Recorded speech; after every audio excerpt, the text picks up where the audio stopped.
Wait, my wife is cheating? Yes, but maybe I'm your real chance at happiness. I was halfway through my coffee when a stranger sat down across from me. No greeting, no hesitation. Just one sentence, delivered calmly, almost casually. Your wife is sleeping with my husband. For a second, I honestly thought I misheard her. We were sitting in a small diner on Kfax Avenue in Denver. The kind of place where nothing dramatic ever happens. Plates clinking. Low conversation. The smell of bacon and burnt toast in the air. I looked up slowly. The woman across from me didn't look nervous. She didn't look angry either. She looked certain. My name is Alvin. I was 33 years old, working as a project coordinator at Stonepine Holdings, a commercial construction firm. I had been married to my wife, Denise, for 6 years. And until that exact moment, I believed I was just eating breakfast alone because she had an early meeting. The woman sitting across from me was striking. Dark hair pulled back neatly. Sharp green eyes that didn't blink when they met mine. Confidence radiated from her posture, the kind that forces you to pay attention even when you don't want to. She wore a fitted gray blazer, simple but intentional, and earrings that caught the morning light every time she moved. "Excuse me?" I finally managed. "You're Alvin," she said. "I'm Audrey. And your wife, Denise, has been having an affair with my husband, Jason, for 4 months." She tilted her head slightly, watching my face like she was studying data, not a man unraveling. I set my coffee down, my hand trembling just enough for me to notice. The sounds of the diner faded. Conversations blurred into static. Even my own breathing felt distant. "How do you know who I am?" I asked. "I followed Jason one night," she said evenly. "Watched him meet your wife at a hotel off Spear Boulevard. I got curious. I started digging. Found out who she was. And then who you were." She shrugged. "It wasn't difficult. 4 months. That number echoed in my head. That was about when Denise started working late more often. When she stopped asking how my day went. When I began feeling less like a husband and more like someone renting space beside her." "Why are you telling me this?" I asked. Audrey leaned back, crossing her arms. "Because I'm done pretending," she said. "Jason thinks I don't know. Your wife probably thinks you don't either. You deserve the truth." I deserved it too. I wanted to argue. To deny it. To defend Denise. To tell this woman she was mistaken or bitter or crazy. But beneath that instinct was something quieter. Something that had been whispering doubts for weeks. Maybe months. Audrey reached into her purse and pulled out her phone. She slid it across the table. On the screen was a photo. Denise stood outside a parking garage, laughing, leaning into a man I didn't recognize. His hand rested comfortably on her lower back. Familiar. Possessive. My stomach dropped. "That's Jason," Audrey said. I stared at the photo longer than I should have. Then I pushed the phone back toward her. "I'm sorry," I said softly. Not really to her. Maybe to myself. Audrey studied me for a moment. Then she smiled, just enough to be unsettling. "Don't be sorry yet," she said. "The night's still young. When betrayal shocks you, the mind often races to denial first. That's not weakness. It's self-protection. But clarity always follows honesty. The signs had been there. I just didn't want to connect them. I met Denise when we were both 25. She worked at a marketing firm downtown. I was fresh into my career at Stonepine. We met at a mutual friend's birthday party, talked for hours on a rooftop patio, and exchanged numbers before the night ended. Within a year we were engaged. 2 years later, married. The early years were good. We traveled when money allowed. We talked about kids, someday. We built routines, inside jokes, and a shared life that felt solid. But somewhere along the way things changed. I can't pinpoint when exactly. Maybe when she got promoted and started traveling more. Maybe when I got passed over for management and came home carrying frustration I didn't know how to put down. Or maybe it was both. She didn't become cold. She became distant. Even when she was there, she wasn't really present. I asked her once if something was wrong. She said she was just stressed. I believed her, because believing her was easier than questioning everything. The late nights multiplied. The text she answered in the other room. The phone turned face down on the counter. I noticed all of it, and I explained all of it away. I tried harder. Planned dates she was too tired to attend. Bought flowers she barely acknowledged. Suggested couples counseling. She said we didn't need it. That every marriage had rough patches. I wanted to believe her. When effort becomes one-sided, love quietly turns into maintenance. And maintenance without honesty eventually collapses. Looking back, I think I knew. Not consciously. But somewhere deep down, I knew the woman I married had already left. Audrey watched me quietly as I sat there lost in my thoughts. "You okay?" she asked. "No," I said honestly. "But I'm not surprised either. That's the worst part." She nodded. "That feeling," she said, "like your body knew before your mind caught up." "How long were you married?" I asked. 8 years, she replied. "We have a daughter. She's 5. Her jaw tightened. "That's what hurts the most. Denise and I never had kids. We talked about it, but she always said the timing wasn't right. Now I understood why." "What are you going to do?" I asked. Audrey's expression shifted. Something between resolve and quiet rebellion. "That depends on you." "On me?" She leaned forward, lowering her voice. "Forget her," she said. "Go out with me tonight."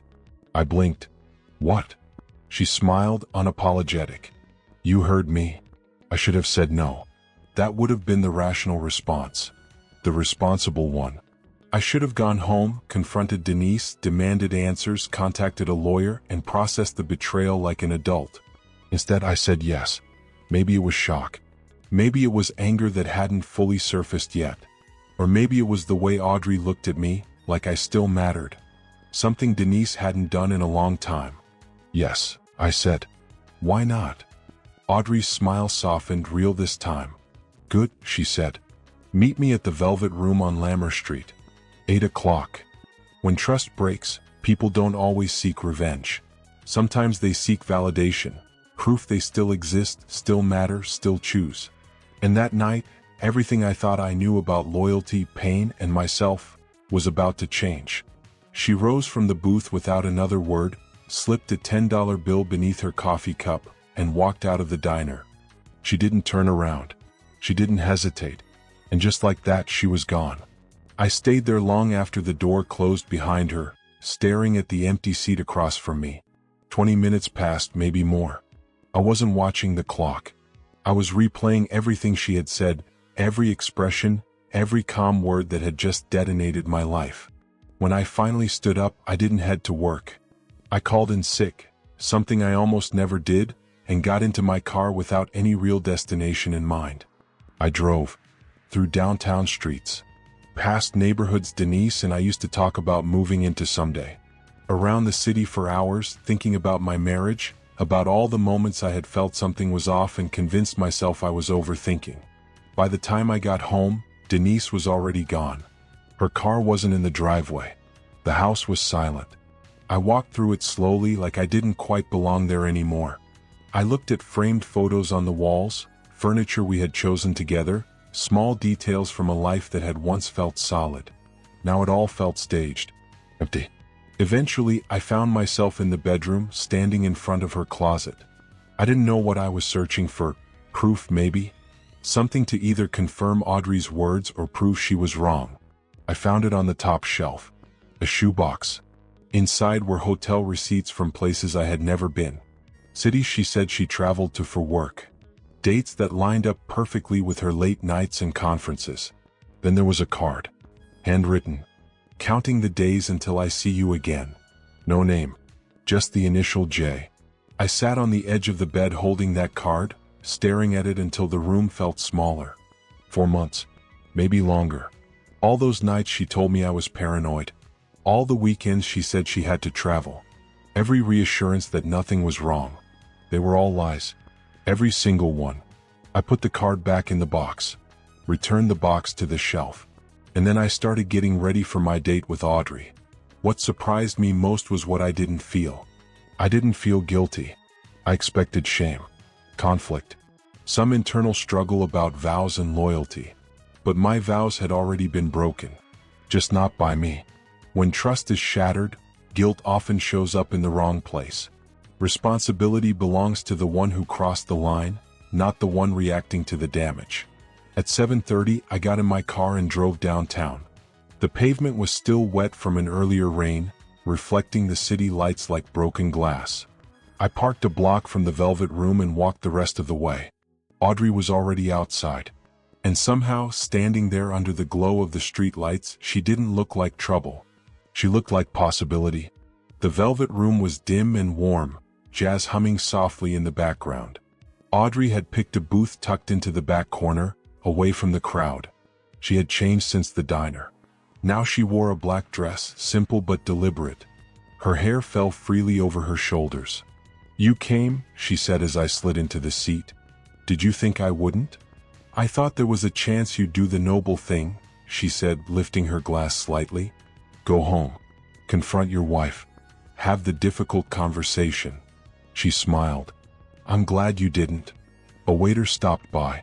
I ordered a whiskey neat. When it arrived, I took a long sip and let the warmth settle in my chest. "So what is this?" I asked. "Revenge?" Audrey considered the question.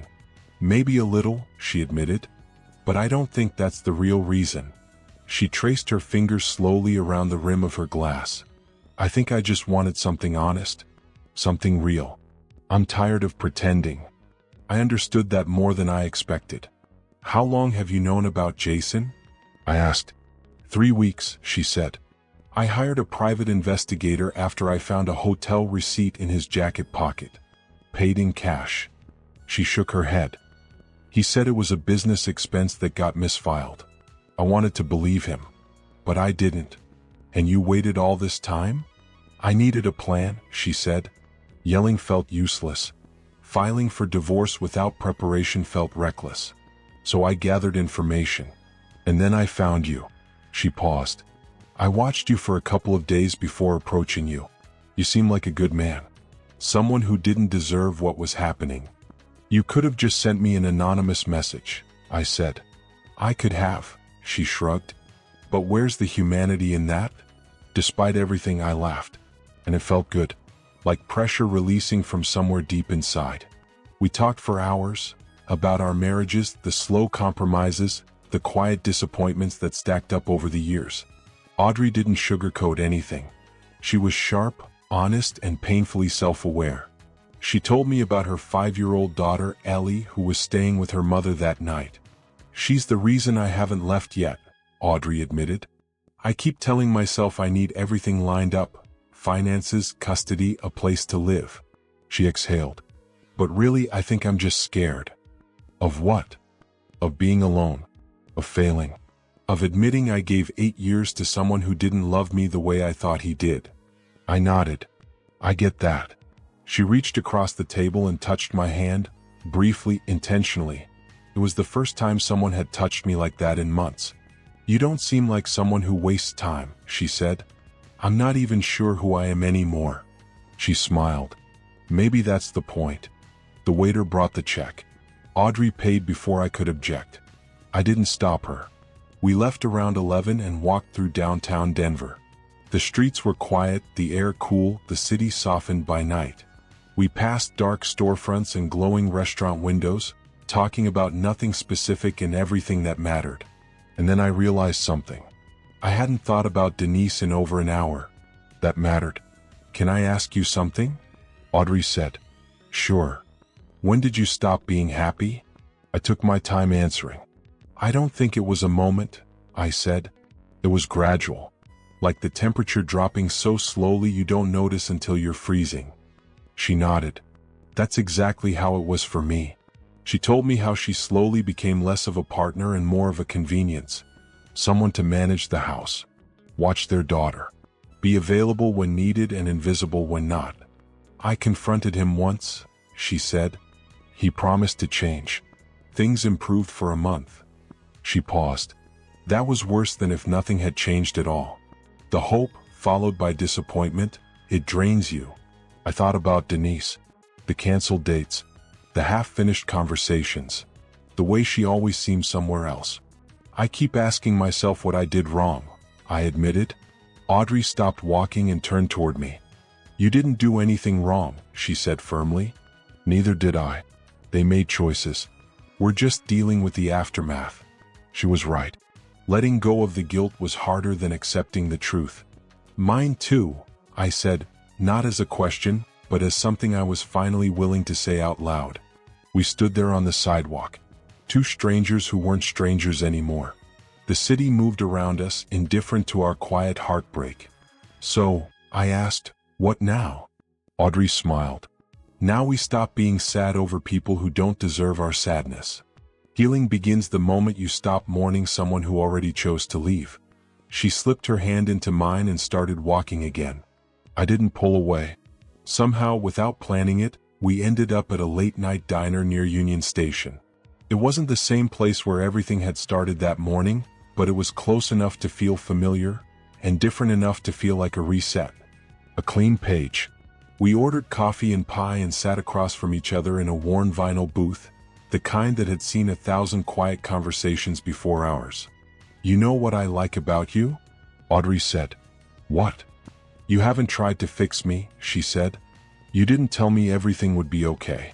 You didn't say I should forgive Jason or move on or do the right thing. You just listened. Listening felt instinctive. And apparently it mattered. She took another bite of pie and smiled slightly. Most men don't know how to do that. Her words stayed with me. They made me think about the man I wanted to be from that point forward. Not someone who ignored problems until they detonated. Not someone who stayed stuck out of fear. But someone present. Someone attentive. Someone who faced discomfort instead of running from it. Listening without trying to control the outcome is one of the clearest signs of emotional maturity. We stayed there until nearly 2 in the morning. The conversation never stalled. We talked about childhood's unfinished dreams, sacrifices we made quietly, and the things we still hoped for. Audrey told me she grew up in Fort Collins, moved to Denver for college, and never found a reason to leave. She worked as an interior designer downtown and loved the creativity, even when the hours drained her. Ellie is my whole world, she said softly. No matter what happens with Jason, I have to make sure she's okay. You will, I said without hesitation. That's obvious just from the way you talk about her. She smiled, and something in her expression softened, like she'd been holding tension she didn't realize she could let go of. When we finally left the diner, the city had gone quiet. The streets were empty, washed in streetlight and silence. I walked her to her car a few blocks away. We stood beneath the yellow glow of a street lamp, neither of us eager to end the night. This wasn't what I expected, Audrey said. Which part? All of it, she laughed. I woke up this morning planning to blow up both our lives. I didn't expect to actually like you. I didn't expect to like you either. She stepped closer. So what do we do about that? I looked at her, a woman I'd known less than 24 hours, who had dismantled my old life and somehow revealed something better beneath it. She carried scars just like I did, but there was something alive in her. Something honest. I think, I said, we see where this goes. She smiled. I was hoping you'd say that. She kissed me then, soft, intentional, unhurried. When she pulled back, her eyes were bright. Call me tomorrow, she said, after you deal with things at home. I will. She got into her car and drove away. I stood there for a moment, watching her taillights fade around the corner, then walked back to my own car and drove home through streets that felt strangely new. Denise was asleep when I arrived. I stood in the doorway of our bedroom, looking at her, the woman I had married, the woman I once loved, the woman who had chosen someone else. I didn't feel angry. I didn't feel devastated. I just felt finished. The next morning I told her I knew. I didn't raise my voice. I didn't accuse. I simply stated the facts and watched the color drain from her face. Alvin, I can explain. Don't, I said. I don't need an explanation. I need a divorce. She cried. She argued. She said it was a mistake, that it meant nothing, that she still loved me. But I had already heard enough lies to last a lifetime. I packed a bag, called a lawyer my coworker recommended, and left. The hotel I stayed in that first week was small and impersonal, but it was honest. No pretending. No waiting for someone who had already left. Audrey and I met for coffee 3 days later. Then dinner. Then long walks. Then a Sunday afternoon at City Park while Ellie chased pigeons and laughed in that way only children can. We didn't rush anything. But something steady was forming, not fireworks, not chaos. Something solid like a foundation being poured carefully. One evening, sitting on her back porch watching the sun dip behind the rooftops, I said, "Thank you." "For what?" "For telling me the truth when you could have stayed silent." She leaned her head against my shoulder. "You deserve the truth," she said. "We both did. Truth hurts once. Living a lie hurts every day." The divorce finalized 4 months later. Denise fought it at first, then stopped when her lawyer told her she had no ground to stand on. I saw her one last time at the courthouse. She looked tired, smaller somehow. The confidence I once admired had hollowed out. "I hope you're happy with her," she said flatly. "I am." She flinched. I think she expected me to collapse without her, to beg, to prove she still had power over me. But I had moved on, and that realization hurt her more than any argument could. Jason didn't fare much better. Audrey filed for divorce the same week I did. He tried apologies, flowers, promises, but she was done. She received primary custody of Ellie. Jason got weekends. Word traveled. Promotions vanished. Invitations stopped. The life he thought was secure began to unravel. Denise's situation followed a similar path. Her firm had strict conduct policies, and when a pattern emerged, her position became impossible to defend. She resigned before they could fire her. They had gambled on secrecy. They lost. A year after that morning in the diner, Audrey and I moved into a small house in a quiet neighborhood. Nothing fancy, just enough space and a backyard for Ellie. Some nights we talked for hours. Other nights we didn't speak at all. We just sat together, comfortable in the silence. I thought about how much had changed. A year earlier, I was clinging to a marriage that had already died, too afraid to admit it, too exhausted to let go. Now I had someone who truly saw me. Someone who chose me without hesitation. Someone who made me feel present in my own life again. Ellie started calling me Gabe. And one day, out of nowhere, she asked, "Can you be my other dad?" I looked at Audrey. She nodded, tears in her eyes. "Yeah," I said. "I'd like that." Work changed too. I finally got the promotion I'd once lost, and this time the weight of it felt right. I wasn't just building a career anymore, I was building a life. One evening, Audrey found me standing at the kitchen window, watching the sunset wash the mountains in soft oranges and pinks. "What are you thinking about?" she asked. "How strange life is," I said. "How the worst day of my life turned into the best thing that ever happened to me." She wrapped her arms around me. "Sometimes," she whispered, "the door you don't want to open is the one that leads you home." I turned and kissed her. And for the first time in years, everything felt aligned. I had spent so long trying to hold on to something that was already gone. The day I finally let go was the day I truly started living. If stories like this, about loss, healing, and unexpected redemption, resonate with you, make sure to subscribe to Dark Infidelity Stories. Don't forget to like, share, and leave a comment. Your support helps these stories reach the people who need them most.